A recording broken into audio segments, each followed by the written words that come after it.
Now, the racing games of Mario Kart have been around for a long time, with the first one being made in 1992 for the SNES. And now in the year 2019, a lot has changed, and you can clearly see when comparing the first game to the most recent one. Throughout all those years, people have been speedrunning the games and tried to get the best times possible using borderline perfect driving and of course shortcuts. So let's have a look at what kind of impressive things runners can do in the most modern version of this Nintendo classic when it comes to skipping parts of the track.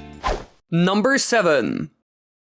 Now, to start off, we will look at quite an impressive trick that ends up using two shortcuts most players know about extremely efficiently. It's done on Ice Outpost, the third course in the Triforce Cup, which takes place in an outpost surrounded within a group of large icebergs with two different roads. The shortcut route is known as Path Swap, since it ends up combining two shortcuts seen on the sides of each road. When the race starts, he first has two normal bends and then sticks to the right side of the track. Here he will go off the yellow road all the way to the right and will use two ice ramps to skip the first bend. When doing that, he will make sure to do the last jump at a certain angle so he can get to the green side of the road, where he can, yet again, use two ice ramps to skip the second bend in the portion, basically combining the shortcuts. Quite impressive to see, and if optimized and practiced enough, you can do a total of 4 tricks to gain even more speed. Number 6. Now for the next impressive shortcut, we will look at the very end of the track Mute City, right before the last jump. Normally you follow the road and make a right where you will then jump off a ramp so you can do the last 2 bends right to the finish. However, the speedrunners do this a different way. They take their turn a lot earlier and make sure they have a boost before getting to the edge, because there's actually a secret ramp there. And they use the boost combined with a hop so they can maintain their speed as it's an off-road section. Here they will do 2 jumps in order to get down, and if they time their tricks correctly, they can glide all the way to the end of the 2 bends that we mentioned before. So by doing this, the runner is able to go down faster and earlier than most players and can even skip the last part of the track completely, which, as you can imagine, saves a lot of time. Number 5.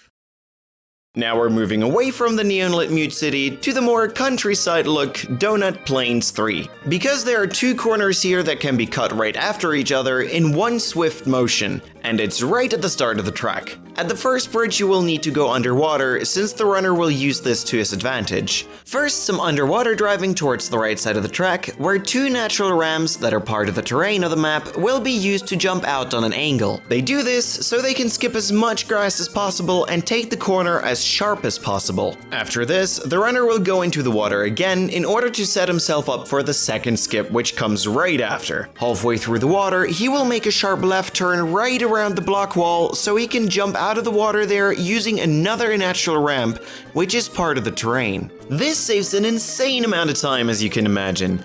2 bends are turned into almost nothing after all in one swift movement. Number 4. Now the next shortcut that we will cover isn't very unique, but it does save some time and is very efficient. It's seen at the end of Big Blue, where there are 2 roads you can choose from, a pink-purple one and a green one. Most players would just choose one of the 2 and follow the one they picked. However, a runner combines them. First he goes for the purple-pink one, and as soon as he can jump off using a sharp left and a boost, he continues on the green road, where he does the exact same seconds later in order to get back on the purple-pink road, which skips quite a big portion. But yet again, timing and speed are crucial, since he has to be high enough in order to get back on the track. So this does require some precision at the end, because if you miss it, you will fall off, and then it doesn't save that much time anymore. Number 3.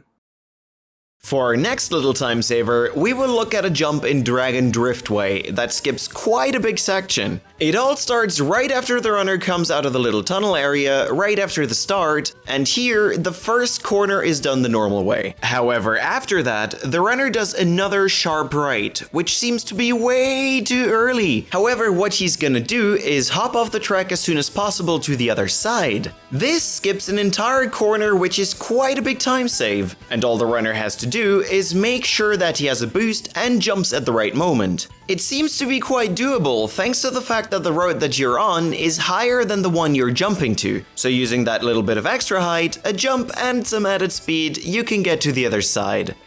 Number 2.